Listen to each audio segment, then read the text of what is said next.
এই যে বিষয় সেই বিষয়গুলো সরাসরি না বলে সরকারের উপর একটা চাপ তৈরি করার জন্য যে ডিপ স্টেট পলিসি বা থিওরি আমরা কানাঘুষা করছিলাম সেটি জনাব আসিফ মাহমুদ সজীব ভুঁইয়া সামনে নিয়ে এসেছেন। তো তিনি এগুলো কেন বোঝার চেষ্টা করুন যে তিনি বা তার যারা সহযোগী তারা একটি সশস্ত্র যুদ্ধের জন্য প্রস্তুতি তাদের ছিল থানা লুট হওয়ার আগে, পুলিশ মার খাওয়ার আগে। ইট মিনস তাদের সামরিক প্রশিক্ষণ ছিল মিলিটারির সাথে যুদ্ধ করার, তাদের সামরিক প্রশিক্ষণ তারা নিয়েছিল পুলিশের সাথে যুদ্ধ করার, গেরিলা যুদ্ধ চালিয়ে আওয়ামী লীগের নেতাকর্মীদেরকে হত্যা করা, মন্ত্রীদেরকে হত্যা করা, যে কোনো অপারেশন চালানোর জন্য তাদের সবগুলো যাকে বলা হয় ট্রেনিং ছিল। এটা বোঝার জন্য রকেট বিজ্ঞানে হওয়ার দরকার নাই, নচেত তারা কি করে যুদ্ধ করবে, কি করে গেরিলা যুদ্ধ করবে। তাদের বিভিন্ন ট্রেনিং ক্যাম্প স্বাভাবিক গভীর অরণ্যে, টেকনাফ, উখিয়া, বান্দরবন, খাগড়াছড়ি, রাঙামাটি এই যে বিস্তীর্ণ এলাকাতে যে সকল বিদ্রোহী গ্রুপ রয়েছে যারা অহরহ যুদ্ধ করে তাদের সঙ্গে তাদের সম্পর্ক থাকা, সীমান্ত অঞ্চলগুলোতে তাদের বিভিন্ন ঘাঁটি থাকা,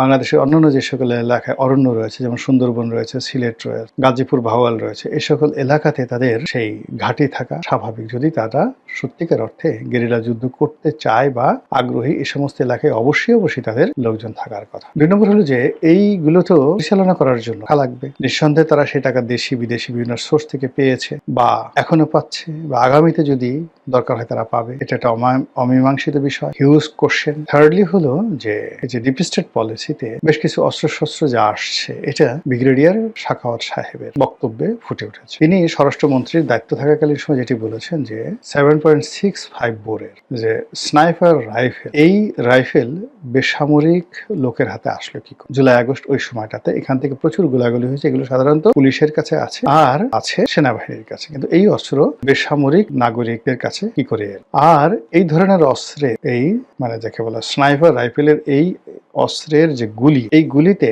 আনসার এবং পুলিশ সদস্য কি করে নিহত, বোঝার চেষ্টা করে কোথায় গেছে। ইট মিনস যে বেসামরিক যারা জনগণতায় ছিল, এখন সেটা ছাত্রলীগ হতে পারে, সেটা এই আন্দোলনকারী হতে পারে, তাদের হাতে প্রচুর স্নাইপার রাইফেল ছিল। সেগুলোর সংখ্যা কি হাজার খানেক, না 10,000, না 20,000? আমাদের দেশে সেই 10 ট্রাক অস্ত্র মামলা আছে না? তো উলফাদেরকে যদি 10 ট্রাক অস্ত্র দেওয়া হয় তাহলে একটা দেশের রাষ্ট্রের বিরুদ্ধে, বাংলাদেশের মতো একটা রাষ্ট্রের বিরুদ্ধে কেউ যদি গেরিলা যুদ্ধ করতে চায় তাহলে তার অন্তত পক্ষে 100 ট্রাক অস্ত্র তাদের কাছে আছে। একটু লোড করে দেখেন তো যে স্নাইপার রাইফেল একটা ট্রাকে কয় হাজার বা কয়শো রাখা যায়, আমি বলতে পারবো। তো এই যে বিপুল পরিমাণ অস্ত্র থাকার সম্ভাবনা, তার সঙ্গে যদি আবার থানা লুট করা এবং SSF এর অস্ত্র ছিনিয়ে নেওয়া, এমনকি অন্যান্য বাহিনীর অস্ত্র ছিনিয়ে নেওয়া, এরকম অস্ত্রের সংখ্যা কত? Not less than 10,000। যেটা কাগজ কর্মে আছে 10,000। আর কাগজের বাইরে যে সকল থানায় ধরেন অনেক প্রাইভেট অস্ত্র জমা আছে সেগুলো তো লুট হয়ে গেছে, তা তো আমরা এখনো ডিটেলস জানি। তাহলে এই ডিপ স্টেটের যারা লোকজন তাদের হাতে আসলে কত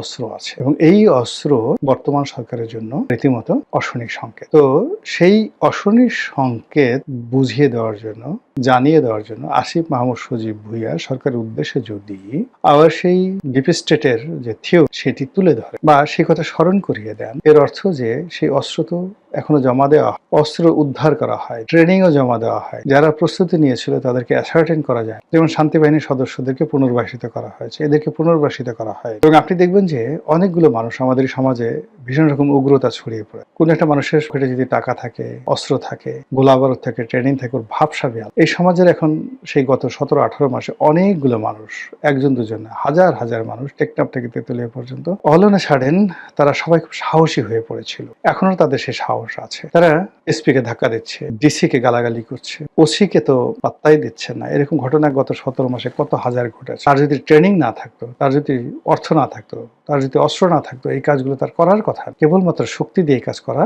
যায় না। There is a saying, there is a line. তো আসিফ মাহমুদ সজীব ভুঁইয়া ডিপ স্টেট পলিসির যে সূত্র তিনি বলেছেন, কথা তিনি বলেছেন, এমনি বলে তিনি সরকারের উপর একটা চাপ প্রয়োগ করার চেষ্টা করছেন যে বেশি বাড়াবাড়ি করবেন না, বেশি চালাকি করবেন না, যেভাবে কথা হয়েছে, যেভাবে কমিটমেন্ট দিয়েছেন, যেভাবে ডিল হয়েছে সেই অনুযায়ী সবকিছু করে, জুলাই সনদ থেকে সবকিছু। আদারওয়াইজ ওই যে ডিপ স্টেট, ওই দেখা যায় তাল গাছ, ওই আমাদের গা, ওইখানেতে বাস করে কানাবগির।